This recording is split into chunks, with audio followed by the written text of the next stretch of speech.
Welcome to the Better Agent Podcast. If you're a real estate agent that's looking to grow your business, then you're in the right place. Whether you want to go from 5 to 10 transactions a year, or 10 to 50 transactions per year, or more, well, then this show is for you. I'm Josh Lavik, your host for the Better Agent Podcast, and in each episode, we'll bring you the tools, tips, and tricks directly from myself and some of the best leaders within the real estate industry. We have one goal in mind, and that's to boost your production and elevate your real estate game. Let's dive in and start creating a better real estate experience together.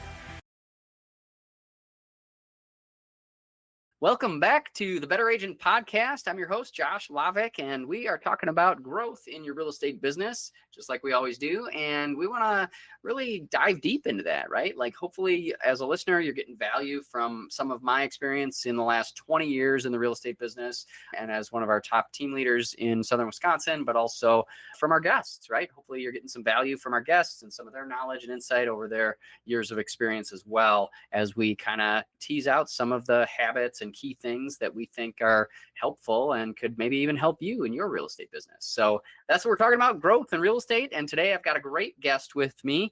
This guy I've actually known for quite a while, Joshua Holt. I actually used to work very closely together. In fact, used to work on the same team together. And Joshua Holt started on our team as an inside sales agent. So for those of you who don't know, this is the inside sales agent, also called the ISA, is a person that really their main job is to make calls and book appointments, right? They are nurturing and following up with a database of contacts and leads and opportunities. And their number one goal is really to set and book an appointment. So if you haven't developed or ever utilized an ISA in your business, might be something worth exploring, might be something worth looking into. And, it is definitely a way to kind of scale and grow your business. I mean, it definitely, it worked for me, bringing on Joshua Holt at the time and trying to grow that department of our real estate team and our business. And we really tried to segment it between sort of the sales side and the admin side. And having an inside salesperson was definitely helpful in that area. So yeah, I don't know. I'll turn it over to Mr. Holt. Why don't you introduce a little more about yourself and share with our listeners, more about your background and anything you think that would be interesting about how you got started. Awesome. Yeah, Josh, I really appreciate that. So yeah, as you said, I mean, I got into this industry by meeting you. So, I mean, that's how I guess, say I landed in the greatest industry out there is by meeting you at a networking event back, 10 years ago or so. But yeah, so very grateful for that kind of chance meeting and what it's led to. Prior to real estate, I was in corporate team leadership, corporate sales for a Fortune 100 financial services company. Did that for a number of years. And prior to that was in the U.S. Army. It was in the Army Reserves as a soldier, did that for a number of years. So that's kind of my background, military background. Landed in Madison in, I guess, the early 2000s. Started working in corporate sales. Did that for a number of years. Got burnt out by that. Was looking for something new. Hence why I was going to networking events.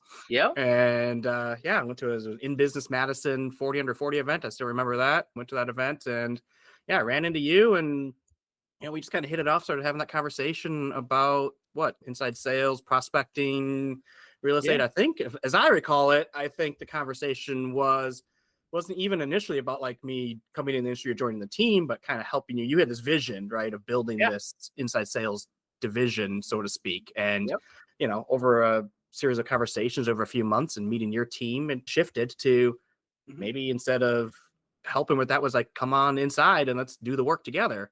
And I mean, 9.5 years ago, we partnered together. We were partnered together for a while. I did the inside sales bit for a bit, and then I kind of grew into the agent role and was agent on your team. And then eventually, moved on to kind of doing my own thing. And a couple years after we were partnered together, went off kind of on my own, did that for a little bit, did the solo agent thing for a while. So I want to just interrupt you for 1 second, because I think, what's interesting about how we met is, we both went to this in business event, right? We were hoping to, right? It was a networking in business, right? Mixer type of event. Very common for a lot of people that are maybe looking to meet new people, looking to grow their businesses or whatever it might be. And, I think both of us kind of met at an interesting time because we were both open to a new opportunity. and we were both open to exploring what it could be. And I think it was, I think the opportunity for somebody else that might be listening to this, I think that's out there, that, the opportunities are out there. And part of it is you just need to put yourself out there a little bit, right? You need to go to maybe some different events. You need to meet some different people. You need to maybe cast a vision or expand what you think you're trying to build and create. And I think if you do that, suddenly you start having conversations that it just sort of happens, and it's just almost organically. I feel like it happened. I mean, that's how it felt like for me. I mean, I didn't feel like it was pressured on either side. It was like, hey, this is my idea. This is kind of what I'm thinking. How do you feel about this? And you had already had some background, obviously, in corporate sales and doing sales in that type of aspect. So I thought, there could be a good fit here. But I think what, I didn't just stay at home, right?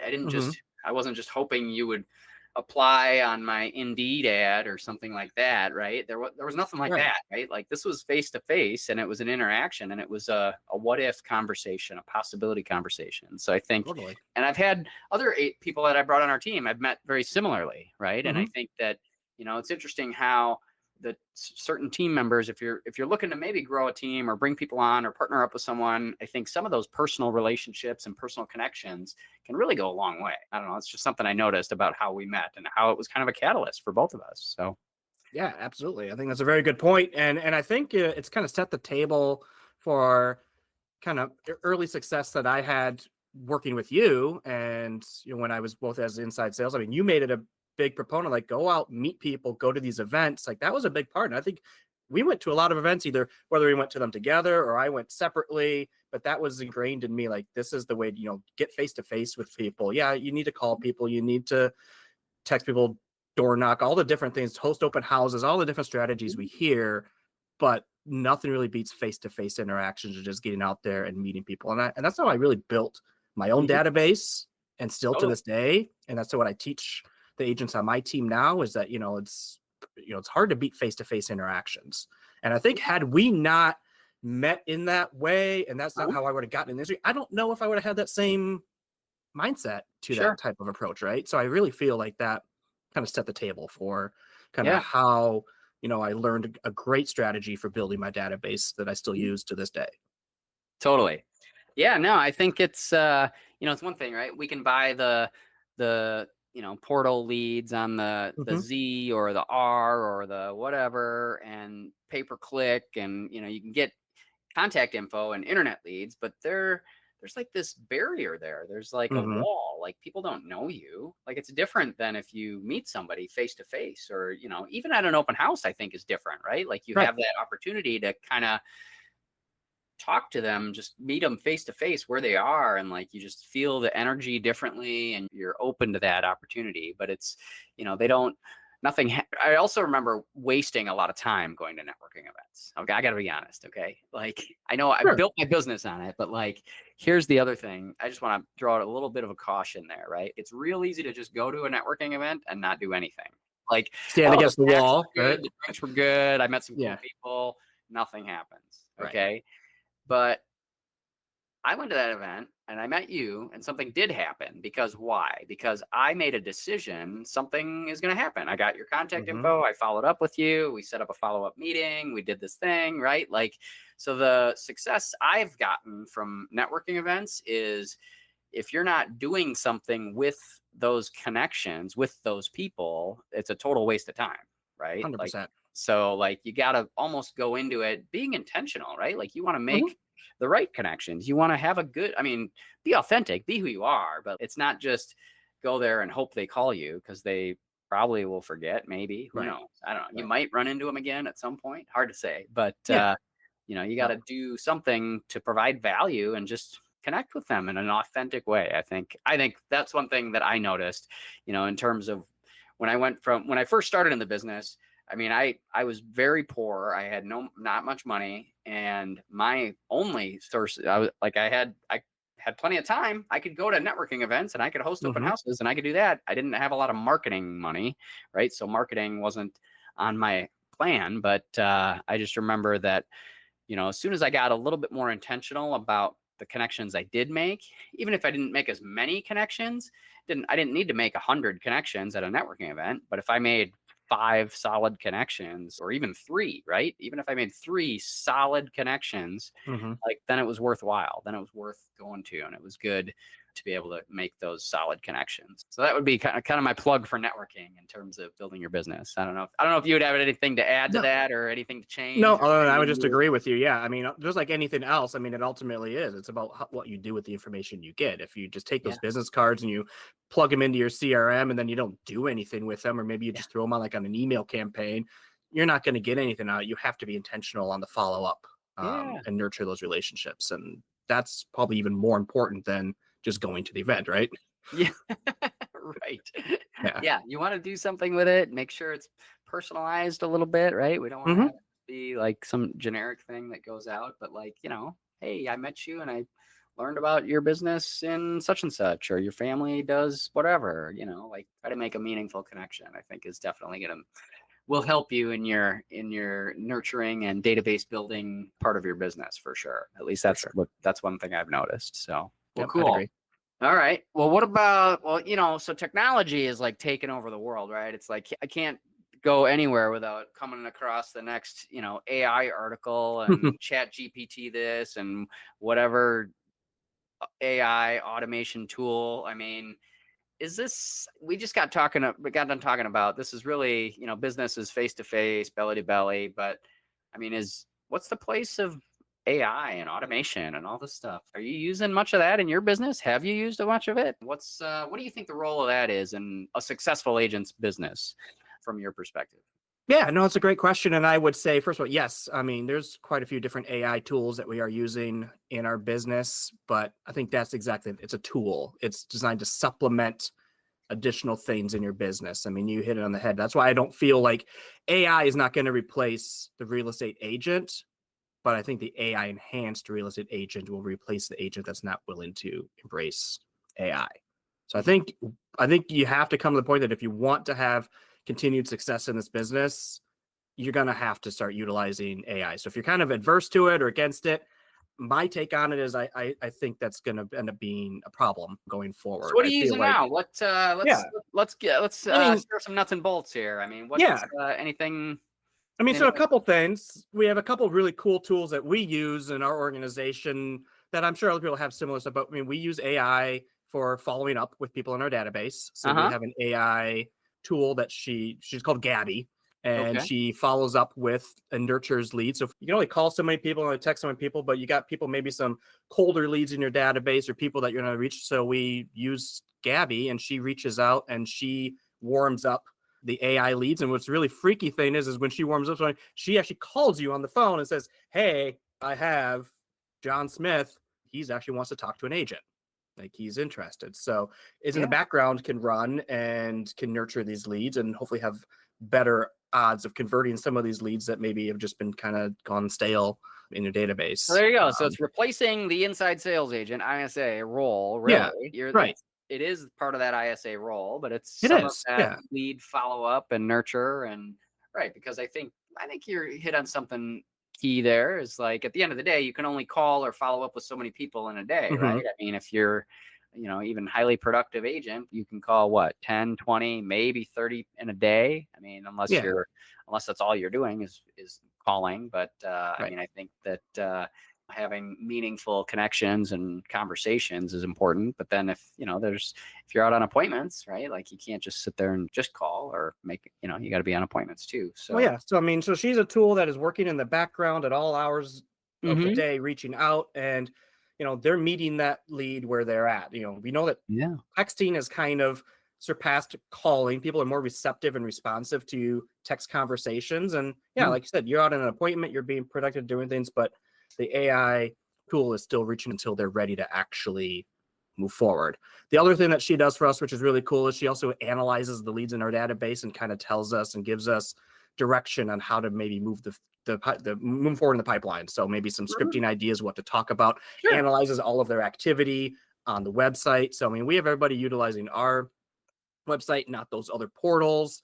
So we know their activity, we know what they're opening, reading, not reading, all that. And so she's able to analyze that and give us a snapshot hmm of that lead so we can be, have a better conversation when it comes time to actually connecting with them. So that's one thing Yeah. that we're Yeah. doing. No, I think that's Yeah. good. There are a number of tools out there too, and I've worked with some of them, I think, in the past as well, and maybe even use some of them now. But yeah, I think that's an important piece, right? Like, if you're trying to just manage your database or a large database of people just by yourself, it can get overwhelming, and it can get, sometimes it's really, it's easy to get kind of lost in the weeds, right? Right. I mean, if you only have maybe 200 names or something, you can probably manage that just fine with your cell phone or basic spreadsheet or something. But if you get, you start getting more than a couple hundred, and it can get complicated, just like who to follow up with and when and how, and without letting them fall through the cracks, right? So I think having some type of AI tools or automation or something like that built into your CRM and your database, I think is important. So I would echo that as well. We utilize some of that as well, but I think some of the things that we utilize, it's kind of similar, right? Like, we're not 100% relying on just the AI to do the follow-up. It's like, we're relying on it to a certain extent. And when someone raises their hand, like, it's a manual phone call, it's a manual appointment. This is automation stops, right? So I think it's kind of that, it's like cruise control in your car, right? Hey there, hope you're enjoying the show. Just wanted to interrupt real quick and just say that if you want more of this discussion and topic about growth in your real estate business, then I just want to invite you to join us on one of our future masterminds. We do them every week, all the time, either virtually or in person. And you can go to realestateteammastermind.com, learn a little more about that, and sign up to join us on the next call. Again, realestateteammastermind.com. Hope you're enjoying the show. Take care. Like, okay. Yeah, that's a good way to put it. Yeah. Hit the brake. Like, you got to steer, you got to do something, right? Like, you can't just totally rely on the cruise control and the automation. And if you are, it's just not going to work. It's going to be a mess. Yeah. So in that vein, Josh, talk about, at some point we still got to take it over and have actual conversations with people and voice to voice. The other tool that we use a lot is AI call coaching.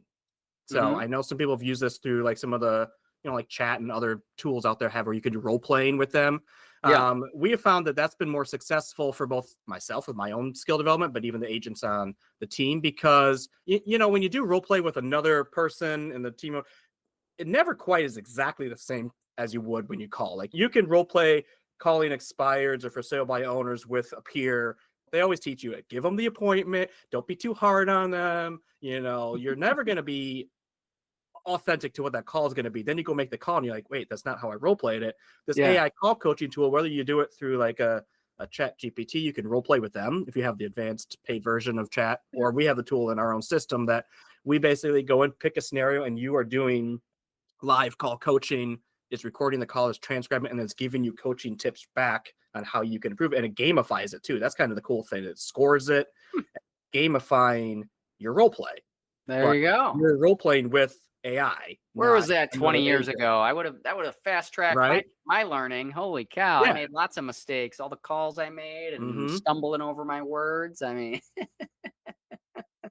and the cool thing about it too is if you're not dependent on another person to be available to do role play practice with you. You have 15 minutes of just time and you're about to fire it up on your computer and do it, or pull up on your phone and do role play. And it's a great tool to really help enhance your skill set so that when you make those calls, you're not stumbling over and practicing on potential clients, right? Interesting. Yeah. So that's a tool we've been using. I've never tried anything like that. So, but I am curious and I'm open-minded. I'm willing to learn, but obviously I read a few books and I'm definitely willing to learn, but I've never tried any of the role play coaching AI bots or whatever it might be. I mean, I think I've heard of a couple of them, but I've never tried any myself. So I'll have to check some of that out. Cool. Yeah, check that out. And the third thing that we really use it for is for analyzing market data and things like that. So we have a program we use where it can pull real time all the market data, and it can analyze it. It can help us then take that data and utilize it in multiple fashions. So we can take a area information, say like Dane County market stats, and then Mhm. it can spit out a blog post, a video post, it can spit out social media posts, it can give us a script on how to, approach our sellers for a price reduction if we need to do that, or approach, a number of different things. So it takes in just a fraction of time. Yeah, we all have access to this data, but before this, it was always a manual process. Go take the data, put it in your spreadsheets, do all that. Now in seconds, you can get all that same data and it Yeah. spits it out, and it gets it set up for like 5 different ways that you can use this data for marketing or reaching out to your clients. So those are really kind of the 3 big ways beyond what I think everybody else is doing. I'm sure a lot of people are playing with all the different AI Well, tools, but I think there's some even RPR, the Realtor Property Resource, which all of us as card-carrying members of the National Association of Realtors have access to. I mean, there's AI tools built into that, and you can build and create your own little geographic area and like your own market that you want to become an expert in. And it'll create tools very similar to what you're talking about, right? Like you can create even video or blog post or whatever you want.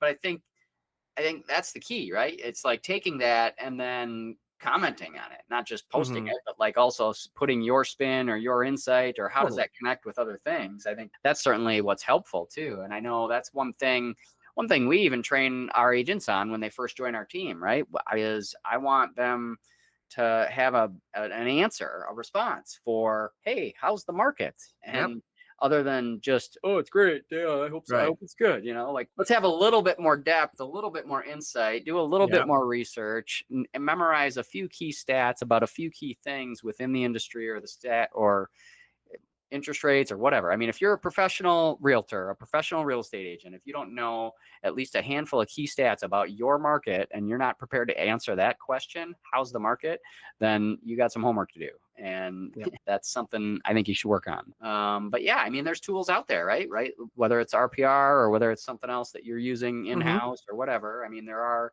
tools out there to help us become more educated about what is happening in the market. And I think it's our jobs as as a better real estate agent, as part of my goal in this podcast is to make agents better, right? Your job is to become better agents, which means knowing more about the market and how to communicate that to your consumers. I think that's a great skill to develop. Absolutely.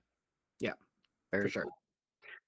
All right. Well, let's shift gears, shall we? Okay. I got an idea. So I know, I'm sure you've probably encountered a few challenges along the way in the last 9.5 years. Few. Okay. Yeah. So I want to hear about 1 or 2 of your challenges that come to mind that you think were most impactful.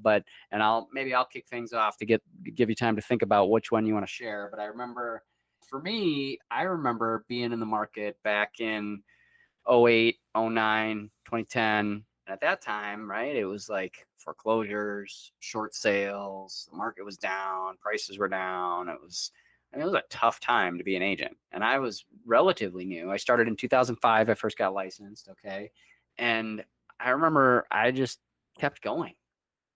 And I sort of feel like we're in a similar market right now because it is kind of a challenging market now. And I think one of the things is to just like every day I'm in the office, like I'm here by 8:30 and we're doing our normal like routine of what we got to do to follow up with people and continue to build appointments and all that kind of stuff.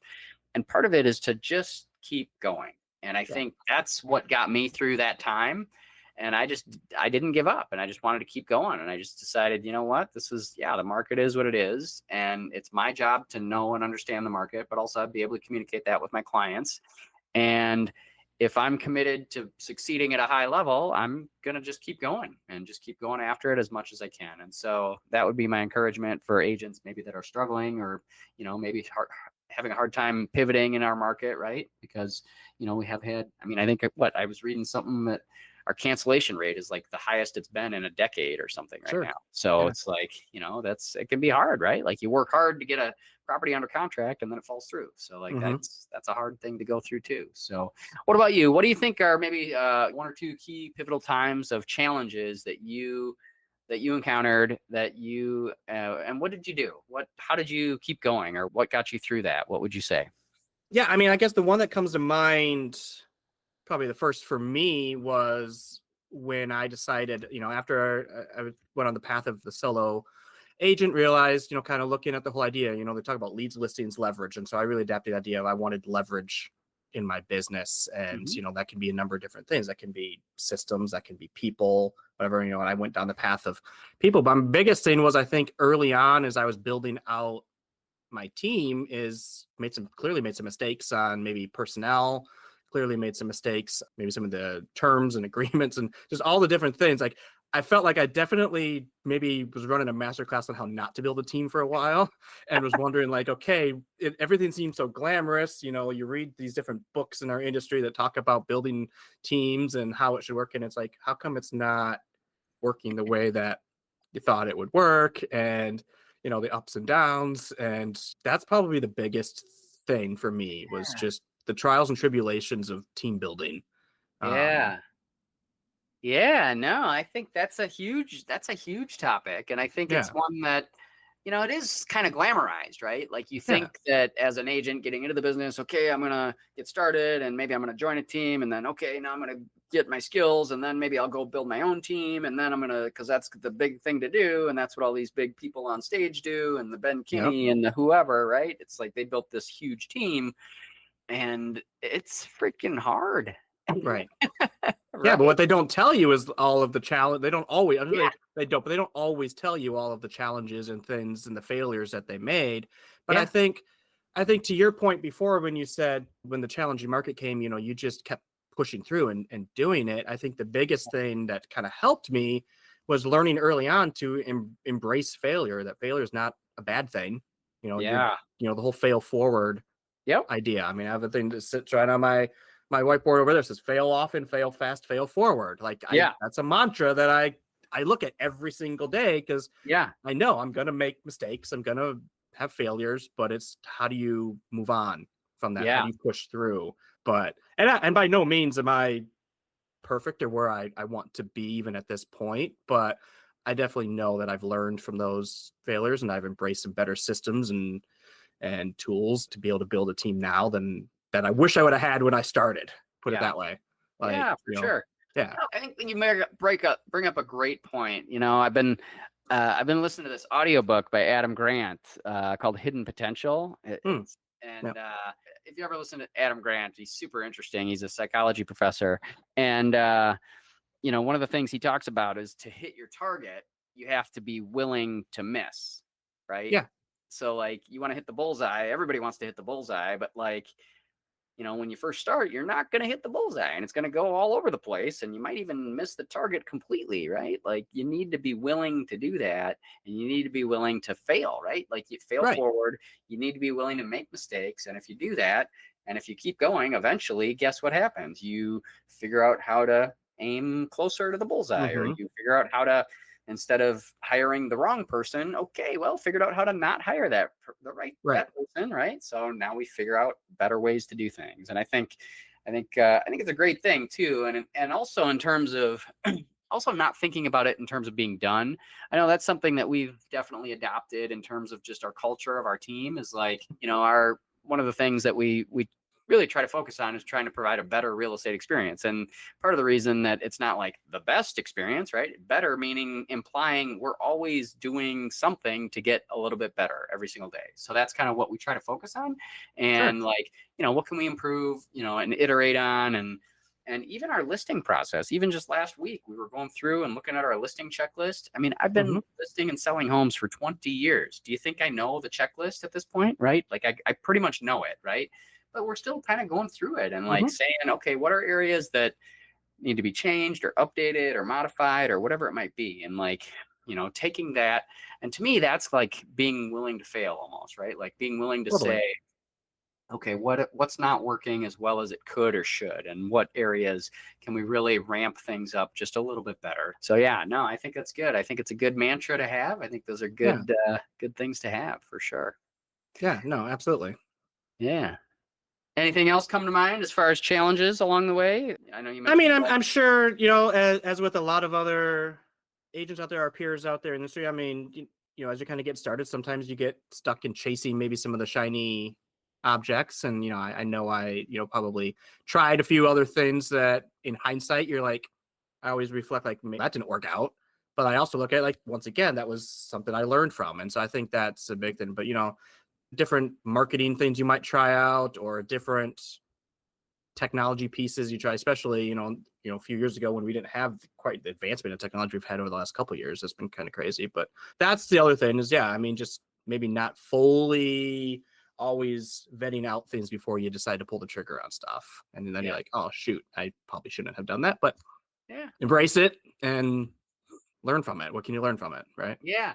Embrace it. What can you learn from it? Actually, that was one thing that was freeing for me. I remember when I was earlier on in my career, like I was almost afraid to start spending money. Like when I first joined, I joined working with my mom as a realtor, and I was on her team, and she paid majority of like the marketing expenses. And like, I didn't even manage the marketing. Like I had no idea how much should I spend or whatever. And so when I made the pivot and shifted and said, okay, now I'm going to try to build my own business in my own way, like, holy cow, I got to write the check to these companies for marketing or ordering cards or postcards or whatever I'm going to do for marketing. But like, I think one thing too that helped me was like sort of establishing in my mind like a percentage of, what the total income that I was hoping to achieve, right, for the year, and if I break that down and say, okay, well, if I spent the one red book I read said 10%, some people spend more, some people spend less, but, pick a percentage, whatever you feel comfortable with, and try it for it. I think that can be freeing. It was for me anyway, that, I said, okay, well, I'm going to pick 10% and say, this is how much I'm going to invest. And I don't know if it's going to work or not, but I'm going to try it because that's what I'm going to do. And you learn along the way. Yeah, exactly. I mean, that's the main thing. Just continue to have a growth mindset, and also continue to just be willing to take a shot at some different things. Yeah, for sure. Yeah. All right. Well, what else? Anything else coming up for you that you think you'd like to share that's really working well for you, that you think our listeners might find value in hearing more about?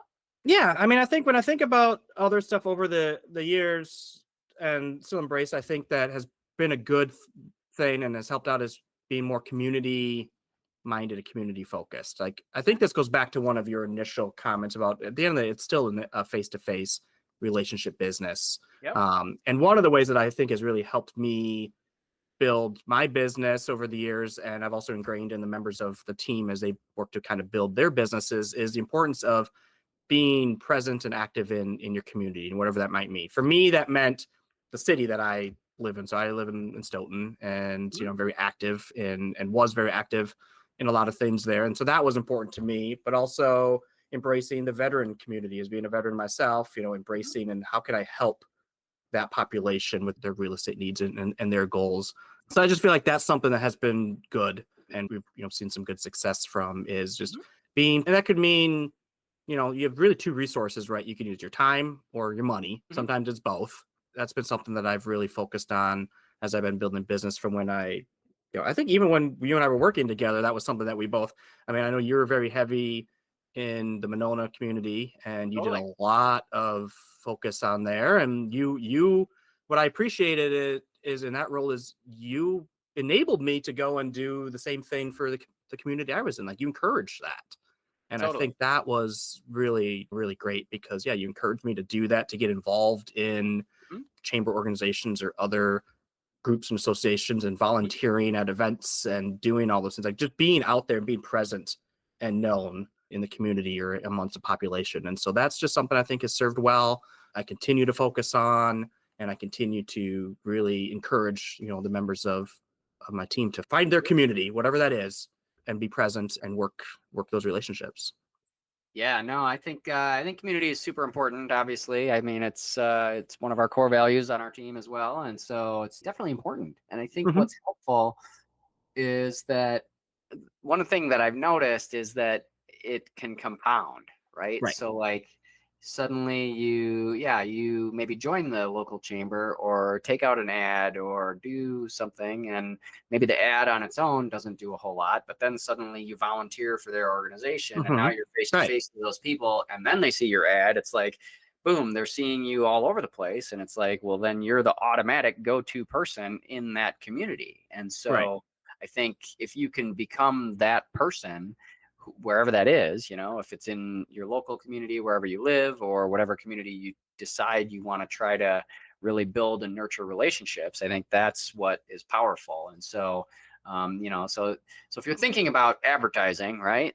Advertise in a community that you also want to be involved in. Don't just put an ad in, this is the most expensive community, so therefore I'm going to put an ad there and hope that I sell a home in this neighborhood. If you don't know anybody in that neighborhood, if you don't live in that neighborhood, if you never even go to that neighborhood, but then it's maybe not the best community to advertise in, even though the home prices might be high. Either that, or maybe you got to move into that neighborhood and get to know people.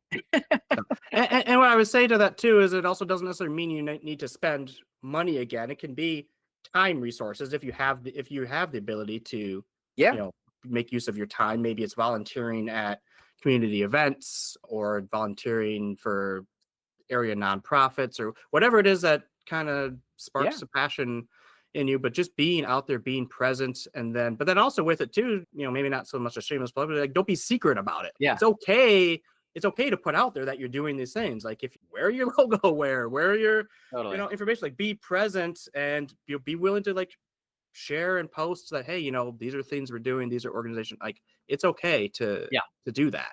Definitely make use of what you're doing, not just for the, obviously it's to help the community, help the group, but also, well, let's because be real. That much more of a natural conversation, right? Like if you live in Stoughton, you are a veteran, suddenly you're involved in that community, you advertise in that community, you participate in that community. It's like it's not like you're trying to pretend to be somebody you aren't, right? Like you're authentically showing up in a community that you connect well with. And so, I think I think everybody should do that. Every top agent should do that. Identify a niche, identify a demographic, a target audience, people that you connect with on a different level. That's just like, hey, you and I understand each other, and like you get each other, and like those types of relationships can be so impactful for building a great real estate career. Because first off, they're just more fun because you're more connected in a different way. And you want to help them and serve them in a meaningful way. And it can just be a great, rewarding career for sure, I think, if you do that. So that's a great tip. I love that. Yeah, no, for sure. Yeah, very cool. Well, very cool. What, anything else on your mind? We've been talking about a lot of different stuff, networking, AI, community. I don't know. What's anything else on your mind? No, I mean, those are kind of the big things. I mean, I think that's definitely a lot. I mean, you don't want to get too spread thin, right, on a lot of things. But I mean, certainly got my thoughts on kind of where, I think, once again, I would just say I'm very grateful to have ended up in this industry.